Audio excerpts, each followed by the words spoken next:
కాకినాడ జిల్లా ఏలేరు వరద బాధిత ప్రాంతాల్లో జగన్ పర్యటించి బెంగళూరు వెళ్లిపోయారు. కాకినాడ జిల్లాలోని వరద ప్రాంతాల్లో గట్టు దాటి పొలంలోకి దిగిన ఆయన పెద్దగా వరద ప్రభావం లేని ఏరియాలో మాత్రం హడావుడి చేసి వెళ్లారు. ముంపుకు గురైన ప్రాంతాలను చూడమని అక్కడ వారు అడిగినా ఆయన వెళ్లలేదు. ఇక ఈ సందర్భంగా ఆయన మీడియా ముందుకొచ్చి చంద్రబాబు ప్రభుత్వంపై తీవ్ర స్థాయిలో విమర్శలు చేశారు. బెజవాడ తరహాలోనే ఏలేరు వరదలు కూడా మ్యాన్ మేడ్ డిజాస్టర్ అని వ్యాఖ్యానించి విమర్శల పాలవుతున్నారు. అసలు ఆయన ఎందుకు వచ్చారో ఎందుకెళ్లారో అని అక్కడ జనం చర్చించుకోవడం కనిపించింది.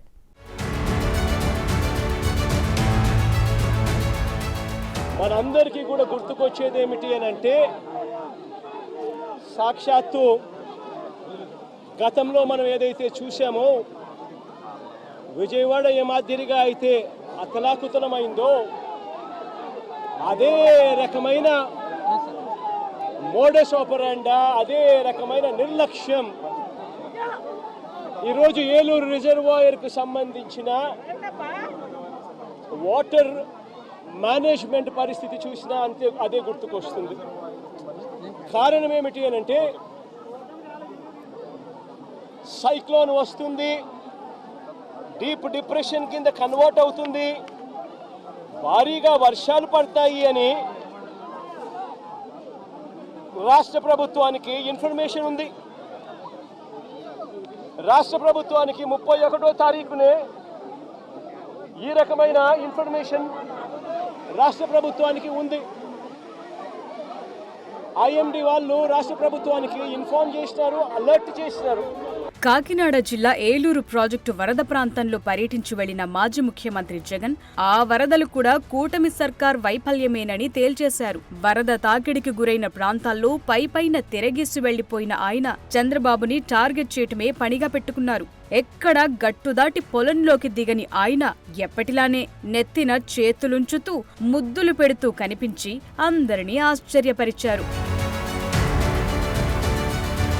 ఈ సందర్భంగా తన ప్రభుత్వ వైఫల్యాలను సమర్థించుకునే ప్రయత్నం చేసి విమర్శలు మూటగట్టుకున్నారు. వైసీపీ ప్రభుత్వ హయాంలో ఏలూరు ఆధునికీకరణ పనులు చేపట్టలేకపోయిన మాట వాస్తవమేనని మాజీ సీఎం జగన్ అంగీకరించారు. తాను అధికారంలో ఉన్న 5 ఏళ్ల పాటు భారీ వర్షాలు, ప్రాజెక్టు నిండా నీరుండటం వల్లే ఆ పనులు చేయలేకపోయినట్టు వివరించారు. ప్రాజెక్టు ఆధునికీకరణ పనులు చేయాలంటే క్రాప్ హాలిడే ప్రకటించాల్సి ఉంటుందని, దానివల్ల రైతులు నష్టపోతారనే కారణంతోనే పనులు చేయకుండా నాడు వదిలేశామని విచిత్ర వాదన వినిపించారు. 2008 నుంచి 2023 దాకా, అంటే మా ప్రభుత్వం దాకా కూడా, ఇంకా మా ప్రభుత్వంలో వైఎస్ఆర్సీపీ ప్రభుత్వంలో ఇంకా చేయలేకపోయే మోడర్నైజేషన్ అనుకున్నంత వేగంగా అనేదానికి కారణమన్నా ఉంది. కారణం ఏమిటంటే, ప్రతి సంవత్సరము బ్రహ్మాండమైన వర్షాలు పడతా ఉన్నాయి, రిజర్వాయర్లు పూర్తిగా నిండున్నాయి. ఆ టైంలో క్రాప్ హాలిడే డిక్లేర్ చేసి, రిజర్వాయర్ నిండుగా పెట్టి క్రాప్ హాలిడే డిక్లేర్ చేసి రైతులను ఇబ్బంది పాలు చేయడం ఇష్టం లేక కొద్దో గొప్ప మోడర్నైజేషన్ కార్యక్రమంలో కొద్దో గొప్ప మేము అనుకున్నంత వేగంగా చేయలేకపోయి ఉండొచ్చు. కానీ చంద్రబాబు నాయుడు గారి హయాంలో అంత కరువే ఉన్నప్పుడు ఆయన ఎందుకు చేయలేదని అడుగుతా ఉన్నా. ఆ 5 సంవత్సరాలు ఏమాత్రం చేశాడని అడుగుతా ఉన్నా. 2008 ఆ దివంగత నేత ప్రీతమ నాయకుడు రాజశేఖర రెడ్డి గారి హయాం నుంచి 2023-24 జగన్మోహన్ రెడ్డి గారి హయాం వరకు, జగన్ హయాం దాకా, మధ్యలో చంద్రబాబు హయాంతో కూడా కలుపుకుంటే కూడా ఇది కెనాల్ మోడర్నైజేషన్ కాబట్టి పంటలు అప్పుడప్పుడు ఆపుకుంటూ క్రాప్ హాలిడే డిక్లేర్ చేస్తూనే మోడర్నైజేషన్ చేయాల్సి వస్తుంది. ఒకవేళ రిజర్వాయర్లో నీళ్లు ఉన్న పరిస్థితి అయితే, ఇటువంటి పరిస్థితుల్లో ఈ మొత్తం సంవత్సరాలు కలిపి 2015 నుంచి 2023-24 దాకా చూసుకుంటే కూడా, ఈ 9 ఏళ్ళు కలిపితే కూడా అందరి ప్రభుత్వాలలో కూడా ఖర్చు పెట్టింది ఎంత అనంటే కేవలం 95 కోట్ల రూపాయలు.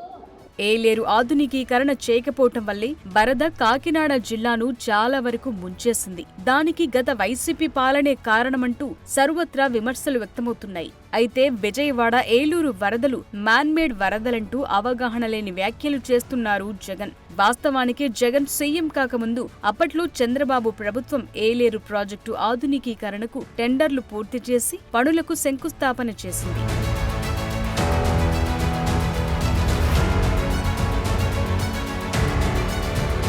ఆ తర్వాత అధికారంలోకి వచ్చిన జగన్ రివర్స్ టెండరింగ్ పేరుతో వాటిని రద్దు చేశారు. 5 ఏళ్లు ప్రాజెక్టు నిర్వహణను గాలికొదిలేశారు. అయితే ఈ తప్పిదాలను కప్పిపుచ్చుకోవటానికి కూటమి ప్రభుత్వంపై నిందలు వేస్తున్నారన్న అభిప్రాయం వ్యక్తమవుతోంది. ఆ క్రమంలో పిఠాపురం మాజీ ఎమ్మెల్యే వర్మ తీవ్ర స్థాయిలో మండిపడ్డారు. జగన్ అసత్య ప్రచారాలు చేస్తున్నారని మండిపడ్డారు. డబ్బు ఇచ్చింది చంద్రబాబు, ఫేజ్ 1 అవనండి, ఫేజ్ 2 అవనండి.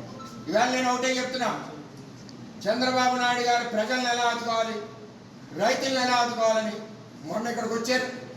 వచ్చిన తర్వాత ఎట్టి పరిస్థితుల్లోనే ఈ ప్రాజెక్టు ప్రారంభిస్తామని అటు చంద్రబాబు నాయుడు గారు చెప్పారు, ఇటు మా ఎమ్మెల్యే పవన్ కళ్యాణ్ చెప్పారు, నేను చెప్పాను. దీనికి నేను ఎన్నో సంవత్సరాల నుంచి పోరాడుతూ ఉన్నాం. ఇది ఆగదు. 5 ఏళ్ళు నువ్వు కూర్చున్నా మొదలే, ఇది ఆగే పరిస్థితి కాదు. క్రాప్ హాలిడే ఇవ్వాల్సిన అవసరం లేదు. నీకు చదువు సంఖ్య లేదు, తెలియదు నీకు.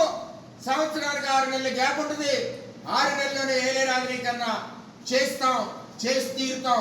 అంతేగాని క్రాప్ హాలిడే ఇచ్చి రైతుల్ని నష్టపెట్టడానికి ఏ విధమైన అవసరం లేదని కూడా నేను తెలియజేస్తున్నా. చంద్రబాబు నాయుడు ఉన్నప్పుడు కరువుగా పురుషోత్తపట్నంతో 2 పంటలు పండాయి. నువ్వు వచ్చాక ఏలేరులో 7 టీఎంసీ నీళ్లు, పంటలు లేవు, 100 కోట్ల నష్టం. మా రైతులు, మా పిఠాపురం చెల్లెమ్మలో బెల్లం తాళ్ళన్నీ కూడా బ్యాంకులో ఉన్నాయి. పంట నష్టాలను యాప్ సహాయంతో ప్రభుత్వం పారదర్శకంగా నమోదు చేస్తుంటే జగన్ మాత్రం అసలు ఇంకా నమోదు జరగలేదని ఆరోపించారు. అదే సమయంలో చంద్రబాబు డిప్యూటీ సీఎం పవన్ కళ్యాణ్ పై అక్కసును వెళ్లగక్కారు. చంద్రబాబు డ్రామా ఆర్టిస్ట్ అని, పవన్ కళ్యాణ్ సినిమా ఆర్టిస్ట్ అని విమర్శించారు. ఈ క్రాపే జరగనప్పుడు ఇక దీనికి ఇన్పుట్ సబ్సిడీకి సంబంధించి నీకు ఏ రకంగా నీకు సొమ్మిస్తాడు? తెలుగుదేశం పార్టీకి సంబంధించిన వాడు ఎవడైతే రాసుకుంటాడో, నీ పేరేం పేరు? సాంబా అంటే వైసీపీనో లేకపోతే న్యూట్రల్లో అయితే రాదు. ఒక నిమిషం, ప్రకాష్ ఏమన్నా తెలుగుదేశం అని అనుకో, ప్రకాష్ టిక్.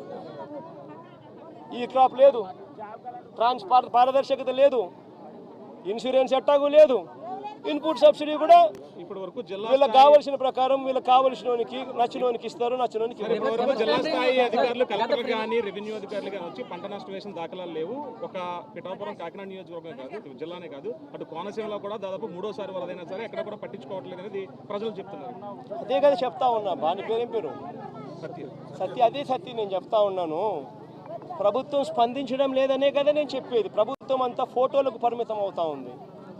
చంద్రబాబు నాయుడు అనే వ్యక్తి టోటల్గా డ్రామా ఆర్టిస్ట్ అయిపోయినాడు.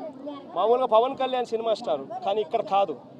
పాపం ఆయన కొత్తగా వచ్చాడు, పాపం ఆయనకి ఏం తెలిసినట్టు లేదు. కానీ చంద్రబాబు నాయుడు పవన్ కళ్యాణ్ మించిపోయినాడు. ఆయన సినిమా ఆర్టిస్ట్ అయితే ఈయన డ్రామా ఆర్టిస్ట్. బెజవాడలో 2 సార్లు పర్యటించిన జగన్ పిఠాపురంలో ఒకసారి పర్యటించి వరదలను మ్యాన్మేడ్ డిజాస్టర్ అనటాన్ని మంత్రి నాదెండ్ల మనోహర్ ఎద్దేవా చేశారు. గత 5 ఏళ్లలో జగన్ పరిపాలనే రాష్ట్రానికి పెద్ద మ్యాన్మేడ్ డిజాస్టర్ అని విమర్శించారు. జగన్మోహన్ రెడ్డి గారు వింతగా ఒక రాజకీయ నాయకుడు చేయాల్సిన కార్యక్రమాలకి భిన్నంగా ప్రజలకి అండగా నిలబడాల్సిన సందర్భంలో కేవలం విమర్శలకే గురి చేయడం, రాష్ట్ర ప్రభుత్వం అందిస్తున్న వరద సహాయాన్ని సులకనగా క్షేత్రస్థాయిలో ప్రజానికానికి అందించాల్సిన బాధ్యత వారు కూడా తీసుకుంటే బాగుంటుందనే ఆలోచన లేకుండా మాట్లాడడం చాలా బాధాకరం. విజయవాడ నగరంలో 2 సార్లు పర్యటించారు. నిన్న పిఠాపురంకి వెళ్ళారు, కాకినాడలో.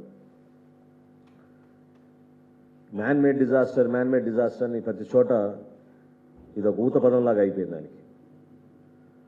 అసలు గత 5 సంవత్సరాల్లో జగన్మోహన్ రెడ్డి గారి పరిపాలనే మన రాష్ట్రానికి అతిపెద్ద విపత్తు. జగన్ వెళ్లింది వరద బాధితులను పరామర్శించి, పెను విపత్తు కారణంగా దెబ్బతిన్న పంటలను పరిశీలించి, కష్టంలో ఉన్న ప్రజలను ఓదార్చటానికి. కానీ జగన్ కాకినాడ జిల్లా పర్యటనలో ఇవేవీ కనిపించలేదు. బాధితులతో పెద్దగా మాట్లాడిందే లేదు. కారు దిగి 2 అడుగులు కూడా నడవకుండానే రోడ్లపైనే వారితో పొడిగా మాట్లాడి మమ అనిపించేశారు. ఏలేరు వరదకు అత్యధికంగా పిఠాపురం నియోజకవర్గంలోని గొల్లప్రోలు మండలం అతలకుతలం కాగా నిరసనలు నిలదీతల భయంతో ఆ మండలాన్ని కాదని ఆ పక్కనే ఓ మోస్తరు ముంపు ఉన్న పిఠాపురం, యూకొత్తపల్లి మండలాల్లో పర్యటించారు. వాస్తవానికి ఏలేరు వరద ముంపునకు ప్రధాన కారణం వైసీపీ ప్రభుత్వం నిర్లక్ష్యమేనని బాధితుల్లో ఆగ్రహావేశాలు వ్యక్తమవుతున్నాయి. 2022లో జగన్ సీఎంగా ఉన్నప్పుడు గొల్లప్రోలులో ఓ సభకు హాజరై ఏలేరు ఆధునికీకరణ ఫేజ్ 1, ఫేజ్ 2 పనులకు 292 కోట్లు మంజూరు చేస్తున్నట్లు గొప్పగా ప్రకటించారు. కానీ ఆ తర్వాత ఒక్క రూపాయి కూడా మంజూరు చేయలేదు. దీంతో ఏలేరు వరదల్లో 64 గ్రామాలు కకావికలమయ్యాయి. ముంపు తీవ్రంగా ఉన్న ప్రాంతాల్లో పర్యటిస్తే నిరసనలు వస్తాయనే భయంతో పెద్దగా నష్టం లేని ప్రాంతంలో పర్యటించి వెళ్లారన్న విమర్శలు వ్యక్తమవుతున్నాయి. అలా పర్యటన పూర్తి చేసిన జగన్ తిరిగి బెంగళూరు ప్యాలెస్ కు వెళ్లిపోయారు.